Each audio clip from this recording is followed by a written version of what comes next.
The Midnight Visitor. It was a quiet night in a small town, the kind where everyone knows each other. Olivia, a young woman living alone in her grandparents' old house, was settling in for the night.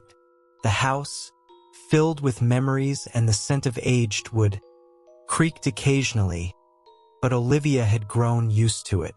As she prepared for bed, she heard a knock on the front door. Confused, she checked the clock. It was well past midnight. She hesitated but decided to see who it was. When she opened the door, no one was there.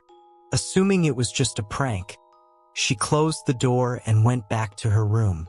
Moments later, another knock echoed through the house. This time, she felt a chill. She grabbed a flashlight and cautiously opened the door again. Once more, no one was there. She quickly shut the door and locked it, feeling uneasy. As she walked back to her room, Olivia noticed something odd. The family portrait on the wall, which had always hung slightly crooked, was now perfectly straight.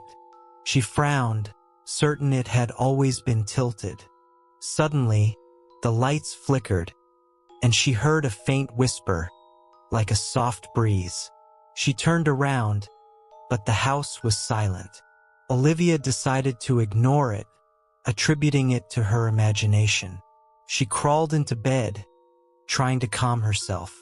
Just as she was about to drift off, she heard the knock again, louder and more insistent. Panic surged through her veins. She grabbed her phone and called her friend Emily, who lived nearby. "There's someone at my door, but no one's there when I open it," she whispered, her voice trembling. Emily assured her she was on her way and hung up. Olivia felt a little better, but then she heard footsteps upstairs. She hadn't been upstairs all day. Heart pounding, she slowly made her way to the staircase.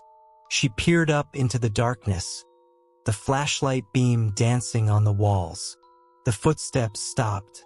Olivia held her breath, straining to hear any sound.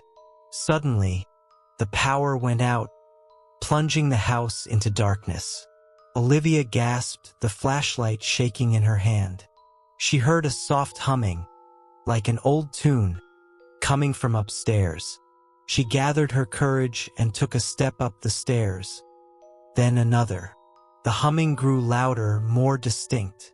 It was a lullaby, one she hadn't heard since her childhood. Her grandmother used to sing it. At the top of the stairs, the humming stopped. Olivia's heart raced as she walked down the hallway, the old wooden floorboards creaking under her feet. She reached her grandmother's old room, the door slightly ajar. She pushed it open and shone the flashlight inside. The room was empty, but the scent of her grandmother's perfume lingered in the air. Suddenly, the door slammed shut behind her. Olivia screamed, dropping the flashlight. She fumbled in the dark, finding the door locked. She pounded on it, but it wouldn't budge. The room grew cold, and she felt a presence behind her. She turned, and there, in the dim light, stood a shadowy figure. It was her grandmother, or at least it looked like her. "Olivia," the figure whispered, "you shouldn't have come back."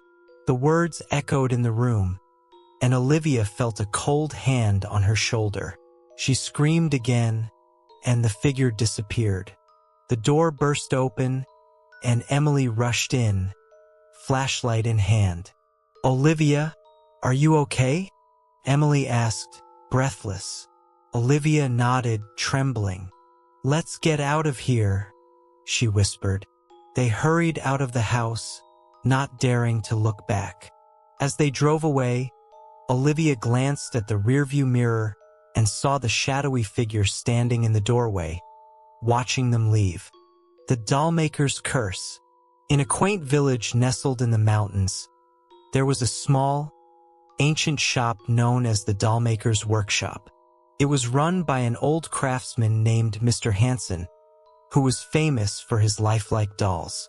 The dolls were exquisite, each one meticulously crafted, with eyes that seemed to follow you wherever you went. For years, the villagers adored his work, but there was always an unsettling air about the shop. One cold evening, a young woman named Isabella entered the shop. She had heard stories about the dolls and wanted to see them for herself. The shop was dimly lit, with rows of dolls lining the shelves. As she browsed, she felt a shiver run down her spine. The dolls seemed almost too real, their eyes unnervingly lifelike. Mr. Hanson greeted her with a warm smile, but his eyes held a strange intensity. "Are you looking for something special?" he asked, his voice soft and eerie. Isabella nodded, unable to shake the feeling of being watched. She spotted a beautiful porcelain doll in the corner, dressed in an old-fashioned gown. Its eyes were a striking blue, almost like her own. "That one," she said, pointing to the doll. Mr. Hanson smiled wider. "Ah, fine choice. This doll is unique.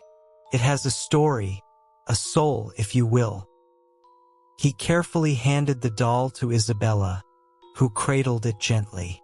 As Isabella left the shop, she felt a strange connection to the doll. She placed it on a shelf in her bedroom and admired its beauty. However, as the days passed, strange things began to happen. At night, she would hear faint whispers and soft footsteps, but when she checked, there was no one there. The doll's eyes seemed to follow her more intensely, and she could swear she saw its expression change. One night, Isabella woke up to the feeling of being watched. She turned on the bedside lamp and saw the doll had moved. It was now sitting on her nightstand, facing her with a sinister smile on its face. Her heart raced as she stared at it, her breath coming in short gasps. She decided to return the doll to Mr. Hanson. The next morning, she wrapped it up and hurried to the shop. Mr. Hanson greeted her with a knowing smile. "Having trouble with the doll?" he asked. Isabella nodded. It's moving on its own," she stammered. Mr. Hanson sighed, looking at the doll. "Ah, yes, some dolls are more special than others. This one was crafted with a rare talent. Carries a piece of its maker's soul, you see. Sometimes they can become attached to their owners." Isabella felt a chill. "What do you mean?" Mr. Hanson leaned in closer, his eyes gleaming. "The doll has chosen you, my dear. It wants to be with you forever." Isabella backed away, horrified. "No, I don't want it. Take it back."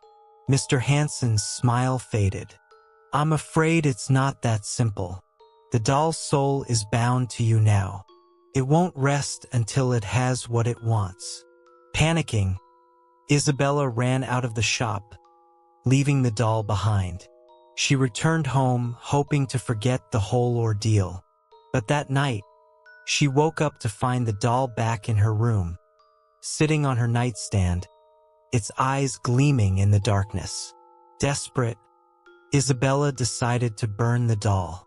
She took it outside and lit a match, setting the doll ablaze. As the flames consumed it, she heard a chilling scream, like that of a child. The fire died down, and all that remained were ashes. Relieved, Isabella thought it was over. But as she turned to go back inside, she saw something that made her blood run cold. There, in the ashes, was the doll's face, perfectly intact, with its blue eyes staring up at her. The forgotten well. In the heart of an old forest, there lay a forgotten well, hidden away from the world. The well was ancient, surrounded by thick vines and moss, and it was said to be cursed. The villagers nearby warned their children never to go near it, for those who did were said to never return.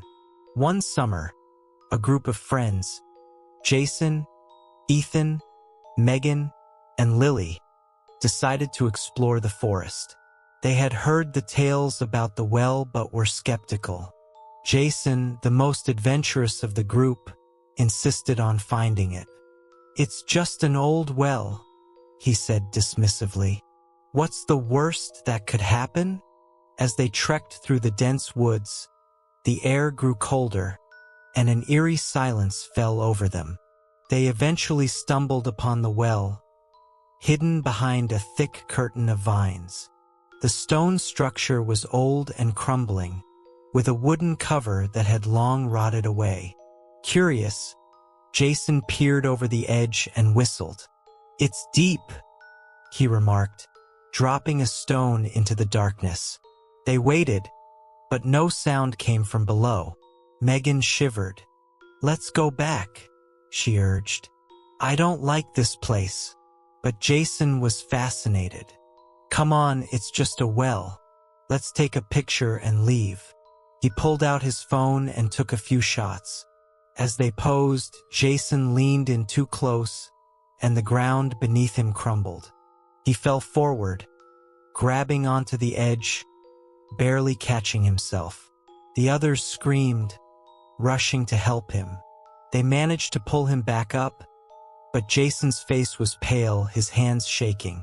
They decided to leave, but as they walked away, Jason seemed distant.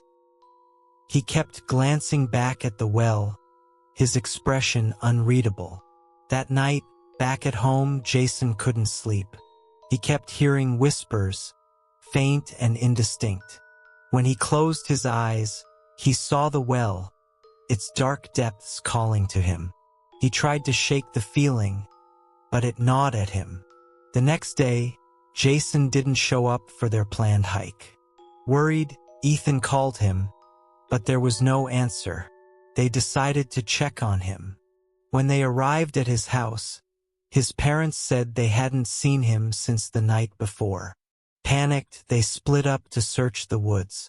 As Ethan, Megan, and Lily approached the well, they felt a heavy, oppressive presence. The air was cold, and the forest seemed unnaturally silent. They called out for Jason, but there was no response. Ethan, growing increasingly worried, stepped closer to the well. Suddenly, they heard a voice from within the well. It was Jason's voice, faint and echoing. "Help me," he pleaded.